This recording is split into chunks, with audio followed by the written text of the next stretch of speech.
사랑하는 영락교회 지체들에게 주 안에서 평화 인사를 전합니다. 오늘은 2023년 8월 30일 수요일입니다.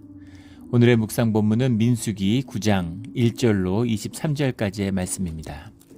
오늘 본문 말씀 9장 1절부터의 말씀은 이렇게 시작합니다. 애굽 땅에서 나온 다음에 첫째 달에 여호와께서 시내 광야에서 모세에게 말씀하여 이르시되, 이제 출애굽을 한 지 2년째 첫 해를 맞이하고 있는 겁니다. 출애굽기가 출애굽을 한 첫 해 이야기를 다루고 있다면, 이제 민수기는 두 번째에서부터 이제 마지막 해까지를 이제 다루는 이야기죠. 그래서 사실은 이 9장의 말씀은 출애굽과 바로 연결되는, 시간적으로는 이제 그런 사건이에요. 그런데 왜 1장에 안 나오고 9장에 나왔을까? 이제 아마 6월절의 규례의 말씀을 증거하기 때문에 규례로 묶여 있어서 그렇겠죠. 이것만 봐도 우리 늘 느끼고 알고 있는 것이지만, 성경은 시간의 순서에는 별 관심이 없다는 겁니다. 늘 이 신학적인 주제에 관심이 있지 시간순에는 별 관심이 없다. 이것은 또 굉장히 영적인 것이다라는 걸 우리 여러 번 나누었죠. 그래서 이 시간적으로는 바로 출애굽이 끝난 그 직후의 시기, 우리 이제 민수기에서 나눴던 인구 조사를 하기 전이죠. 그 전에 일어났던 사건이다라는 걸 볼 수 있습니다. 2절에 이스라엘 자손에게 6월절을 그 정한 기일에 지키게 하라. 그 정한 기일이라고 하는 말이 이제 모바도브라는 말인데, 모바도브라고 하는 말이 야드라는 말이 이제 원형입니다. 약속, 이제 이런 의미예요. 약속에 따라 꼭 날짜, 정한 기일 하면은 날짜를 의미하는 것 같은데, 뭐 appointed time도 될 수 있고 appointed place도 될 수 있고 뭐 appointed meeting도 될 수 있습니다. 그 어떤 것이든 그 정한 것, 그 약속에 따라서 지켜라. 이 6월절의 의미가 이스라엘이 된 그 구속의 의미다라는 것을 이제 알 수 있는 것이죠. 사실 400년을 살았는데 어디까지 유대인이고 어디까지가 히브리고 어디까지가 히브리인이 아닌지를 어떻게 구분하겠습니까? 히브리인인데 6월절을 지키지 않은 자는 이제 애굽인이 된 것이죠. 나오지 못한 겁니다. 그런데 애굽인이라도 뭐 히브리인과 결혼했거나 히브리인들과 같이 살았거나 이 6월절의 말씀을 지키고 그리고 출애굽을 한 사람들은 히브리인 거예요. 히브리인이 되는 것입니다. 이스라엘이 되는 것이죠. 히브리가 이스라엘이 되는 것이죠. 그런 6월절의 의미, 그러니까 이것이 이 언약의 의미, 이것이 이제 우리의 할례인 거죠. 우리가 받아야 하는 할례, 마음에 받아야 하는 할례의 의미와도 같은 것입니다. 그래서 그 6월절을 지켜라 라는 겁니다. 3절에 그 정한 기일 곧 이달 14째 달 해질 때 너희는 그것을 지키되 그 모든 율례와 그 모든 규례대로 지킬지니라. 그 해질 때라는 건 이제 아라바임이라는 말인데, 영어로 하면 뭐 between the two evenings 이렇게 쓰고 있어요. 이스라엘 사람들은 저녁이 두 번 있다, 이렇게 생각을 했다고 합니다. 해질녘에 해가 한 번 지어서 저녁이고 해가 완전히 진 다음에 더 어두운 저녁, 그렇게 해서 더 깊은 저녁, 다크 이브닝이 따로 있다고 믿었던 거죠. 그래서 해가 질 때 그 어둑어둑함과 완전히 해가 져서 깜깜할 때 그 사이를 의미하는 것이었다고 그래요. 사실은 6시부터 9시 사이를 의미하는 거겠죠, 시간적으로는. 근데 실제로는 3시부터 6시 사이를 의미했다고 합니다. 그래서 음식을 준비하는 예수님이 이제 돌아가신 시각이죠. 돌아가신 그 직후의 시작입니다. 6시가 실제 완전히 저녁이 되는, 안식에 들어가는 시간이고 3시부터 6시 사이에 이제 양을 잡았다고 그래요. 그게 뒤에 이제 정착이 된 것이죠. 뭐 여러 가지 이제 이유를 생각할 수 있겠는데 6시 이후에 양을 잡고 음식을 준비한다는 게 지금처럼 무슨 조명이 있고 이런 시대가 아니죠. 그러니까 이제 3시부터 6시를, 그러니까 그것을 대신하게 되었다. 3시부터 5시의 시간이 이제 뭐 그렇게 이야기를 합니다. 그래서 이제 문자적으로는 6시부터 9시 사이의 시간이지만 실제로는 3시부터 5시 사이에 이제 음식을 잡는, 6시부터 음식을 나누는 그런 식으로 진행이 되었다고 합니다. 그 해질 때 6월절을 지키는 것이죠.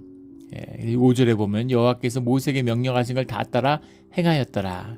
6월절의 행사들이 이제 광야에서도 지켜졌다라고 성경이 분명히 말씀하고 있죠.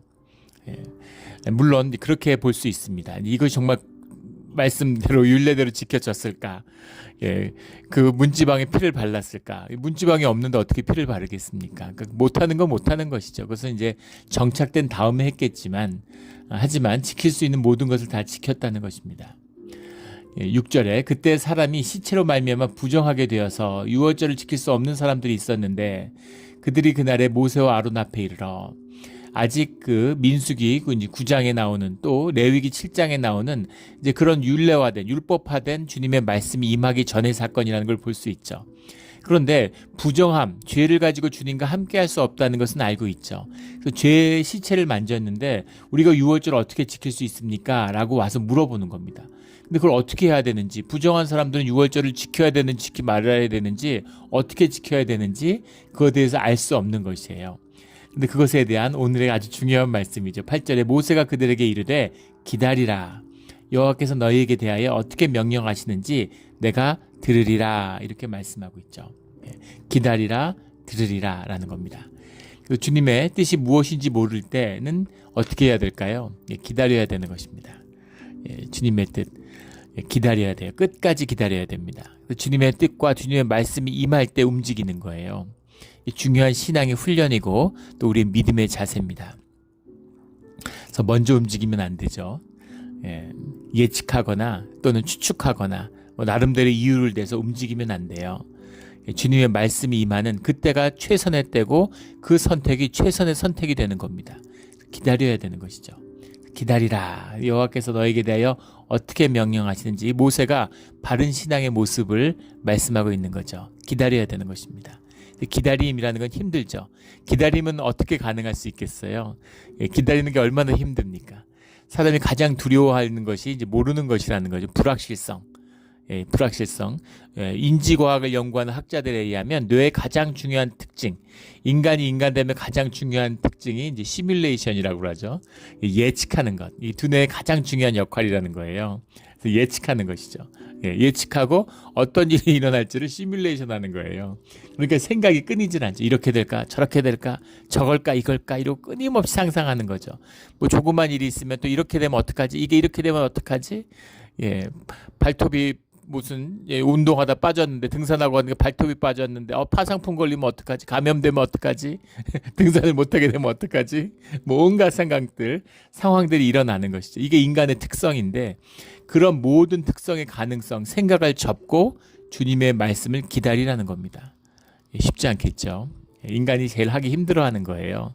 근데 이것이 우리의 본능을 다스리고 주님의 말씀을 듣는 주님과 하나 되는 비밀은 여기에 있는 것입니다.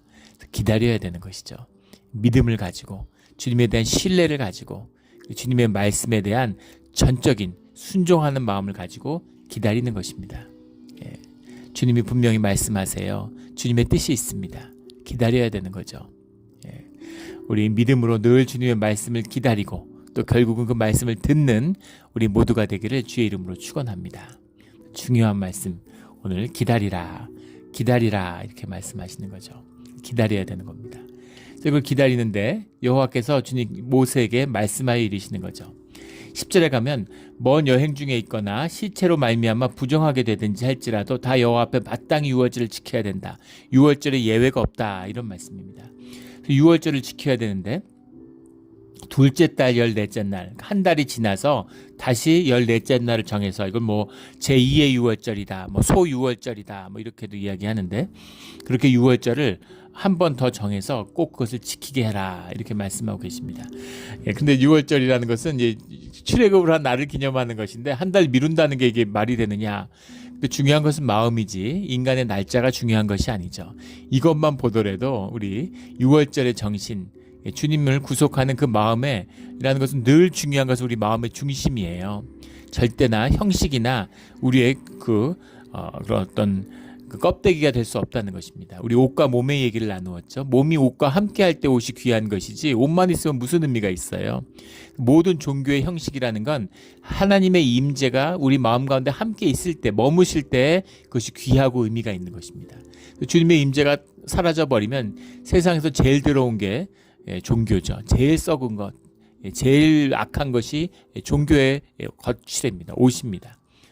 그 주님의 임재와 만날 때만이 존귀함을 갖게 되는 것이죠. 이런 존귀함을 잃지 않는 또 우리의 종교의 옷, 규례와 율례와 모든 교리가 되기를 주의 이름으로 축원합니다. 주님이 함께할 때는 그 모든 것이 귀한 것이죠. 그것을 한 달 있다가 지켜라 이렇게 말씀하시는 겁니다. 그것을 지키는데 어린 양과 무교봉과 쓴나물을 아울러 먹을 것이며, 중요한 의미가 있죠. 어린 양이라는 건 대속이죠. 주님과 함께하기 위한 제3, 주님과 함께 머물고 주님 안에 들어가기 위해서는, 주님의 인도하심을 받는 주님의 속한 자가 되기 위해서는 어린 양과 무교봉과 쓴나물을 먹어야 된다는 겁니다. 어린 양을 먹는다는 건 주님께 죄사함을 받는다는 얘기죠. 죄의 문제를 해결하지 않으면 주님 안에 있을 수 없어요. 불 곁에 있으면 타 죽는 것이죠. 그래서 불 가운데 머무르기 위해서는 이 죄사함의 문제를 해결해야 된다. 이게 어린 양입니다. 대속이죠. 무교병이라고 하는 것은 무엇입니까? 거짓이 없는 진실함이죠. 부풀리거나 뭐 있는 것처럼 체하거나 센체하거나 뭐 있는 것처럼 그렇게 꾸미는 모든 껍질을 벗어야 된다는 겁니다. 누룩이 없는 진실함. 우리가 주님 앞에서 주님은 거짓을 상대하지 않아요. 주님은 설령 죄인과 함께 하실지라도 거짓과 함께 하진 않으십니다. 우리가 신앙생활하면서 제일 조심해야 되는 게 거짓이죠. 세상에서 거짓으로 살았는데 교회 와서 종교생활하니까 종교생활도 거짓으로 해요.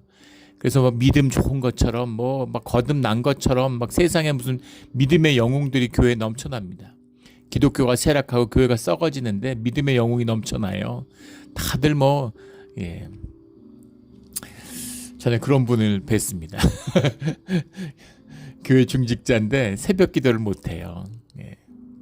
새벽 기도 못한다고 주님이 뭐라 그러실까요? 안타까운 것이죠.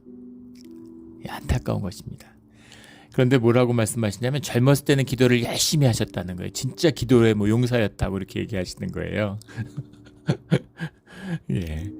젊었을 때 기도의 용사였던 아니든 별로 중요하지 않습니다. 아무 의미 없어요. 지금 기도를 주님과 하고 주님과 함께 되는 게 중요하지. 부부가 이혼했는데 예전에는 진짜 우리 사이 좋고 금실 좋고 원앙 부부였어. 무슨 의미가 있습니까? 아무 의미 없는 것이죠. 관계예요. 관계입니다. 관계는 진실함에서 시작되는 것이죠. 거짓되면 100년을 만나도 아무 의미가 없어요. 남녀가 사귀는데 서로 막 거짓말해요. 멋있어 보이려고. 남자는 막 직업도 좋고 돈도 많은 것처럼 막 떠벌리고, 또 여자도 굉장히 있는 것처럼 막 떠벌리고, 그 둘이서 아무리 시간을 보낸들 관계가 깊어지겠습니까? 아무리 시간을 보내도 껍데기만 남는 것이죠. 진실해야 되는 거죠. 그 진실함. 그 진실함을 만날 때 바로 쓴나물을 만나는 겁니다. 고난이죠, 고난.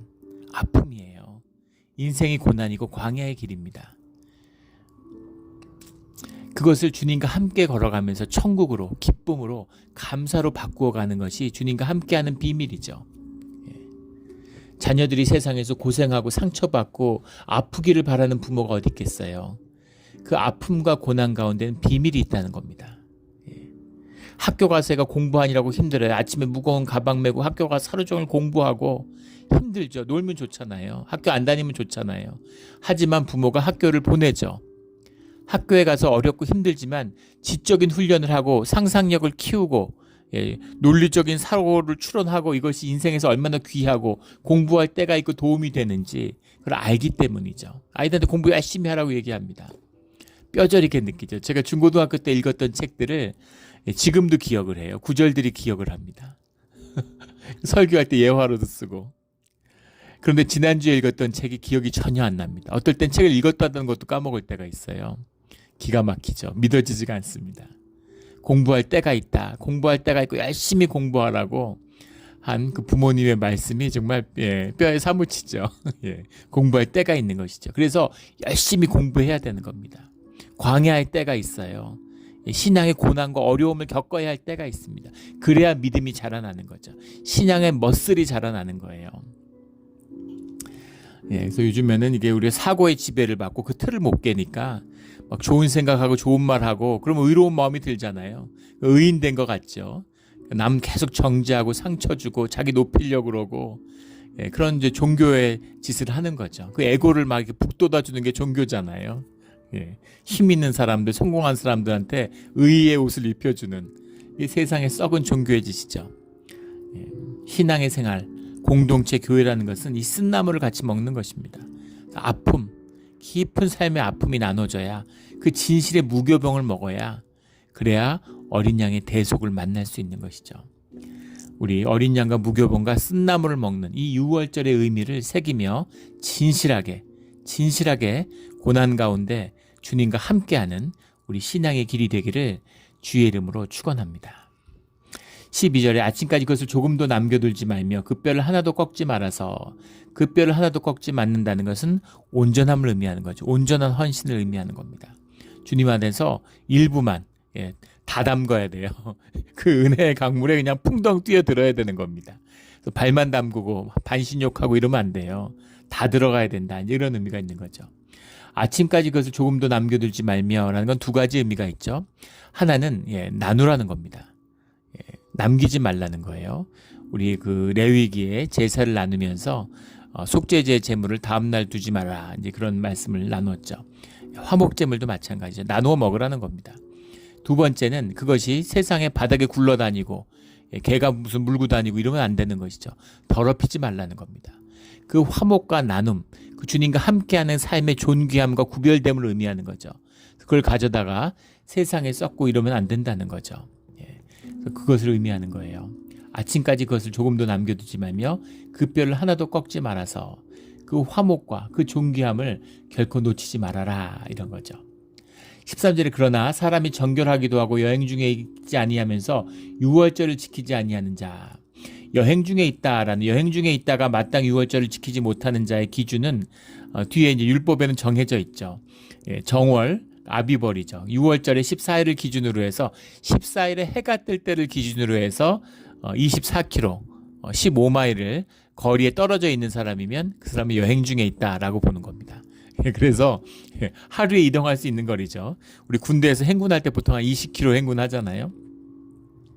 물론 아주 특수부대나 이런 데는 30-40km도 행군한다고 들었는데 보통 이제 20km 이제 걷죠. 그러니까 해가 뜰 때 24km 내 거리에 있으면 걸어 해질 때까지 와야 된다는 거예요. 20 몇 킬로를 걸어 24km를 걸어서 이동해 갖고 자기 집에 돌아와야 되는 것이죠. 그런데 그 하루 안에 돌아올 수 없는 거리에 있으면 이제 한 달을 유예받는 것입니다. 근데 만약에 그것을 지키지 않는 자들은 그 백성 중에서 끊어지리니, 니크레타라는 말인데, 니크레타라는 말이 컷 오프, 영어로는 자른다, 잘라낸다라는 말인데, 주님 앞에서 잘라낸다라는 말은 무서운 말입니다. 주님하고 상관없다는 얘기예요. 이제는 그 니크레타가 되면 어떻게 되냐면 그의 죄를 담당할지며, 이렇게 되어 있습니다. 그의 죄를, 우리의 삶 가운데 주님 가운데 벗어난 우리의 삶의 모든 자리에서 일어나는 대가를 우리가 그 책임을 치러야 된다, 이런 말입니다. 주님이 벌 주고 너 6월절 안 지켜 뭐 이런 게 아니라 나하고 상관없는 사람이다, 내가 특별히 은혜로 보호하고 보혈로 덮어야 되는 사람이 아니야, 이런 의미죠. 그러면 우리의 업에 따라 살게 돼요. 세상의 카르마에 묶여 살게 됩니다. 내가 지은 모든 죄악들, 내가 입으로부터 나갔던 모든 죄악들이 나와 내 자식을 묶는 거예요. 카르마죠. 힌두교나 불교에서 얘기하는 카르마, 업입니다. 업장, 업습 뭐 이런 얘기하죠. 불교에서. 내 업이 지은 그 장애를 치르며 사는 거예요. 그걸 풀어보려고 노력하지만 그 풀어보려는 모든 노력이 다 업입니다. 그 삼라만상에서 내 업에 묶여가지고 삶이 꼼짝 못하는 거죠. 뭘 어떻게 할 수 있겠어요? 비극이죠. 이 비극에서 인간이 벗어나지 못하는 거예요. 벗어나지 못하는 겁니다. 정말 비극이죠. 인생이 고통의 바다가로 끝나는 거예요. 그렇게 된다라는 얘기죠. 6월절에 모여가지고 어린 양 무교병 쓴나물 먹는 게 뭐 그렇게 대단한 거야? 별거 아니죠. 이게 뭐겠어요. 그러나 주님의 안에서 그 의미를 새기고 마음을 새롭게 해야 된다라는 거죠. 주님이 함께하지 않으면 가족끼리 모여서 화목하게 이 6월절을 지키지 못합니다. 세상이 그래요. 아마 교회 다녀보신 분들 알 겁니다. 주님께 붙들리지 않으면, 주님이 주장하여 주시지 않으면 교회 다니기 어렵죠. 교회 안 나갈 일이 매주 생겨요. 몸이 아프고 뭐 다리가 아프고 뭐 친구가 찾아오고 신기할 정도로 그럴 때 영의 실제를 느끼는 거죠. 뭐 어디 여행 가야 되고 한국에서 누가 찾아오고 또 애가 아프고 뭐 무슨 일이 있고 그래서 오늘은 진짜 마음 먹고 가려고 그랬더니 알람이 울리질 않고 차가 말썽을 부려 차가 고장 나고 교회 못 나옵니다. 그런 것이죠. 그렇게 내가 뭐 가고 싶으면 가고 신앙생활 하고 싶으면 할 수 있어도 아무것도 아니지만 그렇게 내가 나가고 싶어서 내가 믿어서 내가 높여드리고 내가 예배 드려드리는 그게 무슨 의미가 있습니까? 나오나 안 나오나 아무 의미 없죠. 그런 교회조차도 종교생활조차도 내가 하기는 어렵다는 겁니다. 이것이 우리가 신앙을 누구도 내 의지로 내가 하고 싶어서 할 수 있는 게 아니라는 거죠. 주님이 주권적인 개입, 주님의 구속의 역사가 있어야 되는 겁니다. 그것을 나를 주님께 내어드리니 주님의 뜻대로 해주시옵소서. 주님 믿습니다. 믿음을 더하여 주시옵소서. 아주 역설적인 고백이지만 이것처럼 신앙의 본질을 잘 고백하는 게 없죠. 주님 믿습니다. 나는 믿어요. 하지만 내 믿음이 어디 있습니까? 그걸 믿게 해주시는 그 믿음 가운데 살아가게 하는 모든 것이 주님의 은혜고 주님의 구속의 역사라는 것을 주님 앞에 고백하는 것이죠. 주님 믿습니다. 믿음을 더하여 주시옵소서. 이 고백이 6월절의 사건인 것이죠. 쓴나물을 먹는다고 고난이 새겨집니까? 근데 이 쓴맛을 통해서 주님의 삶의 고난을 새깁니다. 그 가운데 삶의 진실함을 무교병을 통해서 얻습니다. 주님, 6월절의 양으로 우리의 죄를 대속하여 주시옵소서 하는 그 마음으로 주님과 만나야 된다라는 겁니다. 그 뜻이 함께할 때 공동체를 이루고 화목을 이루는 비밀이죠. 공동체가 한 가족이고 영을 섞었기 때문에 영은 하나 되는 거잖아요. 육을 갖고 있지만 영을 섞으면 그러면 다 주님께 들어가는 거예요. 한데 묶여 있으니까. 다 밧줄에 묶여 있으니까 한 사람이 은혜의 강에 몸을 던지면 다 따라 들어가는 겁니다. 다 은혜를 얻어요. 이게 교회의 축복이죠. 그래서 교회를 다녀야 되는 거예요. 내 믿음이 흔들리고 나는 자신이 없고 난 뭐 하는지 모르겠지만 교회를 다니는 그 은혜, 그것입니다. 우리 한국에 있을 때 한 교회 이제 안수 집사님인데 그런 고백을 해. 장로님이 돌아가셨는데 야 정말 아버지가 돌아가셔도 저렇게 서럽게 울 수 있을까 정도로 피통해 하시더라고요. 천국에 가고 기뻐하는 게 교리잖아요. 근데 마음에 너무너무 그 비통함이 있는 것이죠. 뭐 얼마 안 살고 우리도 다 갈 텐데. 근데 그런 말씀을 하세요. 당신이 어려서 초등학교 때 처음으로 교회 나왔는데 이제 가정적인 여러 가지 어려움이 있었던 것이죠. 근데 그 장로님이 정말 아버지 같았다고. 그래서 작년에 뭐 여러 가지 살면서 얼마나 어려운 일이 많았겠어요. 근데 주일날 교회 와서 장로님 얼굴을 보면은 그냥 마음이 눈 녹듯이 녹고 안심이 되더라는 거예요. 안심이 되더라는 거죠. 마음이 푸근하고 다 잘 될 것 같고, 또 장로님이 기도해 주신다 그러면은 모든 일이 다 잘 풀릴 것 같아요. 평생 아버지같이 의지하고 살았는데 장로님이 떠나니까 참 마음의 그 안타까움을 이루 말할 수가 없다 그러더라고요. 화목함, 하나됨이죠. 주님의 임재를, 하나님의 따뜻한 사랑을 그 장로님을 통해서 만난 것입니다. 그것이 내 우물이 아닐지라도 한 우물에서 같이 마시는 거잖아요. 이것이 교회 하나됨의 비밀입니다. 이 깊은 역사가, 이 깊은 은혜가 우리 몬트레 영락교회의 은혜가 되기를 주의 이름으로 축원합니다. 15절부터 14절에 이 행할지니 거류민에게나 본토인에게 그 율례는 동일할 것이니라. 만일 타국인이 너희 중에 거류하여, 타국인이라고도 해석하고 또 거류민이라고도 해석하고 이렇게 해석하면 안 되는데 다 같은 말이죠. 게르라는 말이에요. 근데 단순히 외국인은 아니고 일종의 그때 우리 이렇게 여러 번 나누었죠. 영주권자 같은 겁니다. 시민권자는 아닌데 영주권자예요. 그래서 권리가 일부 제한되지만 같이 살아가고 있는 동포인 겁니다. 그런 게르들도 영주권자들도 시민권자들하고 똑같이 6월절을 지켜야 돼. 그런 얘기죠. 본토인이라는 말이 이제 자라라고 하는 말인데 떠오른다. 영어로 하면 rise, come forth 이런 말입니다. 이렇게 뭐 이렇게 떠오르다 뭐 이런 뜻인데 그 땅에서 이제 태어난 사람들 뭐 이제 본토인을 의미하는 것이죠. 그런데 이제 이스라엘이나 이스라엘 아니나 상관없다는 겁니다. 애굽 사람이라도 따라 나왔으면 다 유월절을 지키고 주님의 사람이라는 거예요. 이게 구속의 역사의 본질입니다. 유대인들이 이걸 깨요. 유대인들은 참 그 지독한 사람들이죠. 뉴욕에 살 때는 유대인들을 흔히 봅니다. 우리가 이제 살면서 유대인을 만나기가 쉽지 않지만, 그 유대인이 전체 미국 인구의 한 2, 3% 된다고 그러죠. 뉴욕 인구의 한 절반이 유대인입니다. 뉴욕에 가면 유대인들을 많이 만나요. 물론 유대인들도 세속화되고 정체성을 잃어버린 사람들이 많죠. 근데 그 올소독스 유대인 주이시들을 만나면 그 사람들은 진짜 특이한 사람. 지금도 성경의 말씀을 지킨다고 말씀을 넣은 옷수를 달아가지고 주렁주렁 달고 다니고 그러죠. 그런데 손님을 초대해도 다른 접시에다 밥을 먹습니다. 초대하지 말든지 이방인이면. 근데 이방인과 구별돼야 되는 거예요. 음식도 구별해서 먹어요. 그 사람들이 보면은 참 미움 받았겠다 이런 마음이 들죠. 그런 식으로 하는데 어떻게 미움을 안 받겠어요. 근데 그것이 성경의 정신이 아니라는 겁니다. 주님 히브리 바이블을 이거 우리 구약이잖아요. 주님의 말씀을 읽을 텐데 거류인이나 본토익이나 그 율례는 동일한 것이다 이렇게 말씀하시잖아요.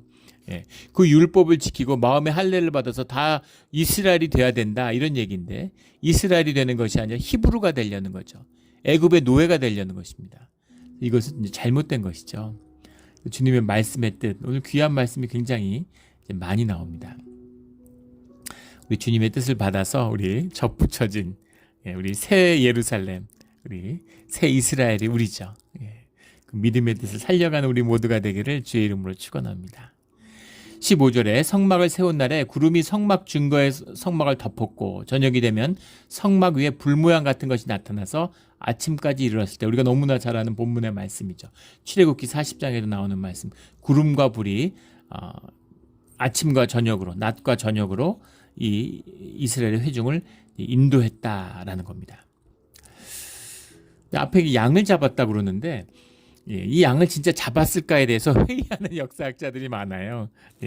진짜 양을 잡았을까? 그럼 15인, 20인마다 양을 잡았으면 수만 마리를 잡았을 텐데 수만 마리의 양을 실제로 잡았을까? 이거에 대한 의문이죠. 저도 처음에 성경을 읽었을 때 진짜 양을 수만 마리씩 잡았다고? 수만 마리가 아니라 요세푸스의 유대 고대사에 보면 그 네로가 그 다스리던 시기 로마의 지배하에 있었던 이 유대인들이 6월절에 25만 6,500마리의 양을 잡았다는 기록을 남기고 있습니다. 자기네 나라도 아니고 유대 지배하에 그 로마의 지배하에 있고 유대인이라고 핍박을 받는데 그런데 거기서도 6월절을 지키기 위해서 25만 6,500마리의 양을 잡았다는 겁니다. 엄청나죠. 6월절을 얼마나 중시하고 6월절에 양 잡는 것에 열심히 했었는지를 이제 보여주는 것이죠.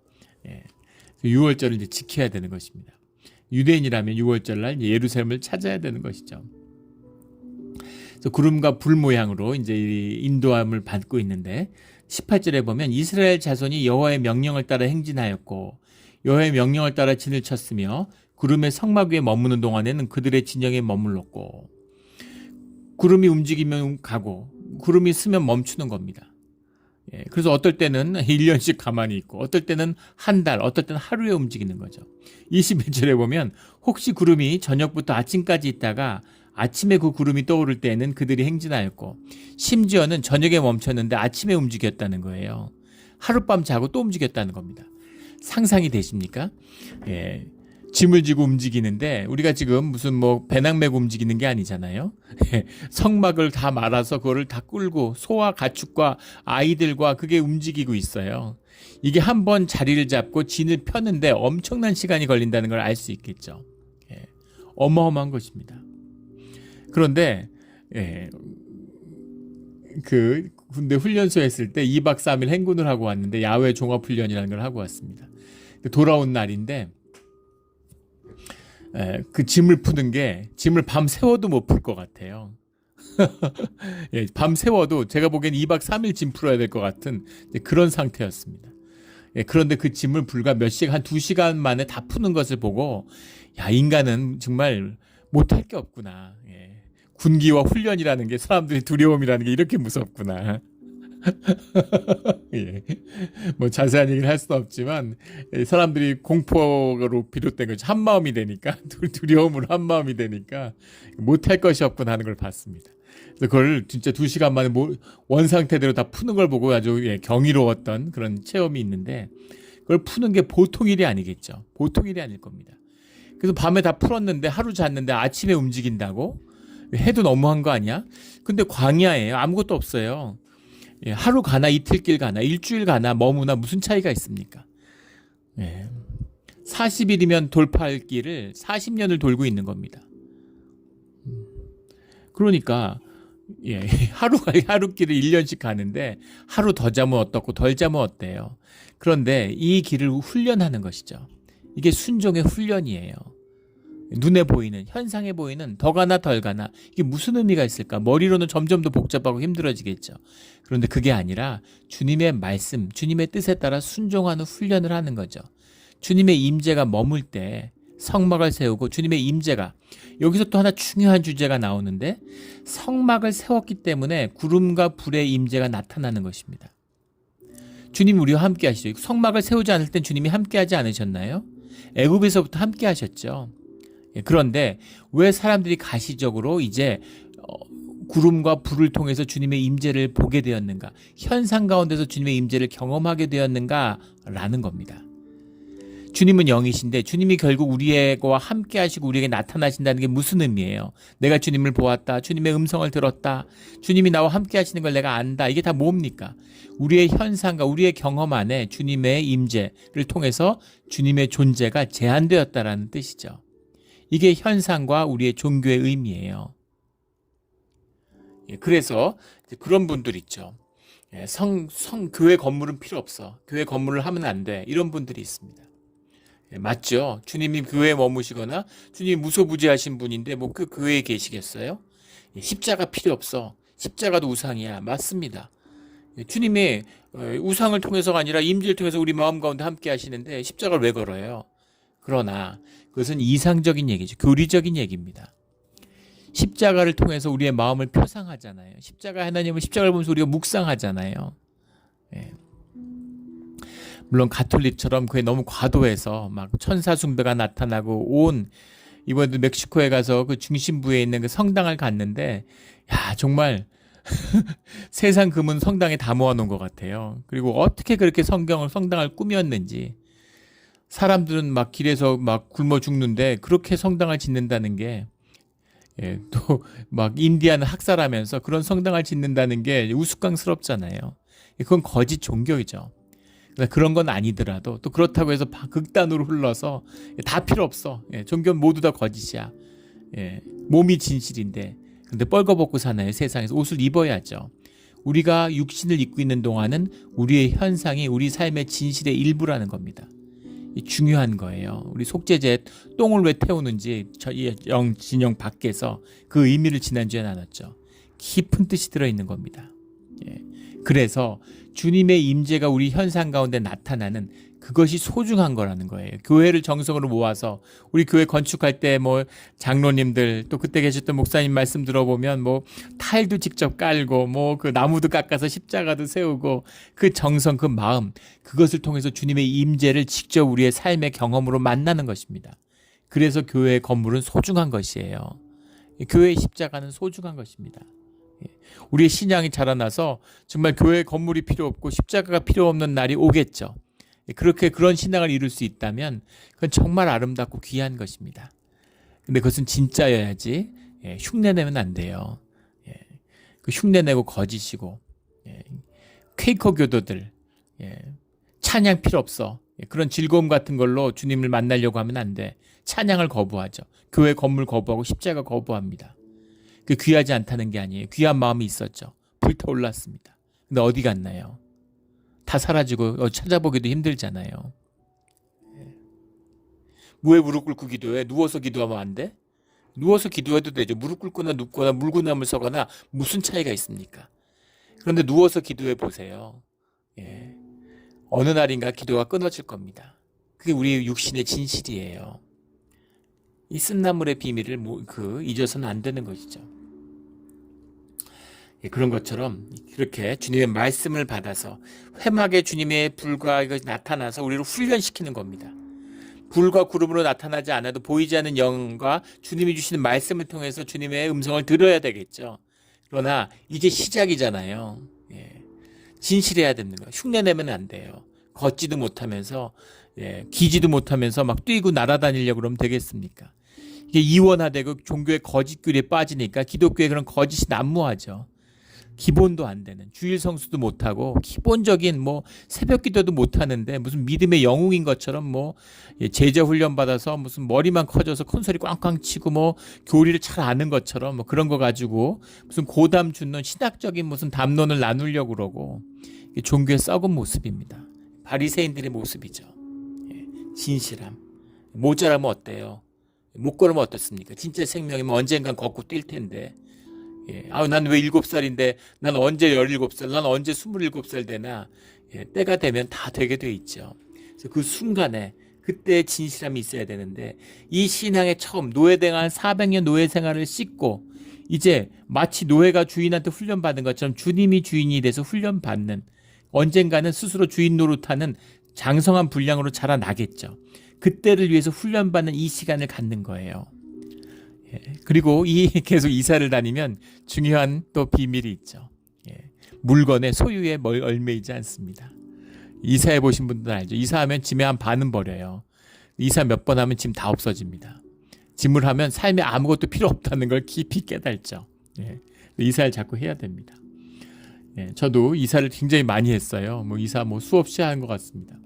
주님 만난 다음부터 정말 롤러코스터 같은 삶을 살았는데 절대 짐을 만들지 않겠다고 다짐하고 다짐했는데 지금 여기 터잡고 한 7년 사니까 또 집에 짐이 점점 많아집니다. 가급적이면 늘리지 않으려고 하는데 자꾸 짐이 생기는 거죠. 그래서 그걸 자꾸 덜어내려고 노력합니다. 계속 이사하면 삶에 필요 없는 건 다 떨어지게 돼 있어요.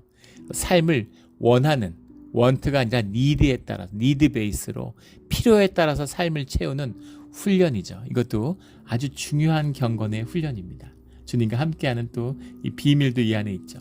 이 훈련을 이 길을 안내할 구름을 통해서 받았다라는 거죠. 그래서 머물러 있을 동안에 머물고 떠오르면 행진하였으니 23절에 여호와의 명령을 따라 진을 치며 여호와의 명령을 따라 행진하고 여호와의 명령을 따라 여호와의 직임을 지켰더라. 여호와의 명령을 따라 오직 말씀에 순종하는 이 임재의 비밀입니다. 우리 말씀에 순종함으로 주님의 임재 안에 머무는 우리 신앙, 우리의 길이 되기를 예수 그리스도 이름으로 축원합니다. 아멘. 기도드리겠습니다. 하나님 아버지 감사합니다. 오늘 정말 가슴이 뛰는 늘 6월절의 말씀은 들을 때마다 가슴이 뜁니다. 또 길을 안내하는 구름과 불 모양의 주님의 인도하심에 대한 말씀을 들었습니다. 오늘 주님이 구름과 불로 인도해 주시진 않지만 주님의 말씀으로 우리를 인도해 주고 계십니다.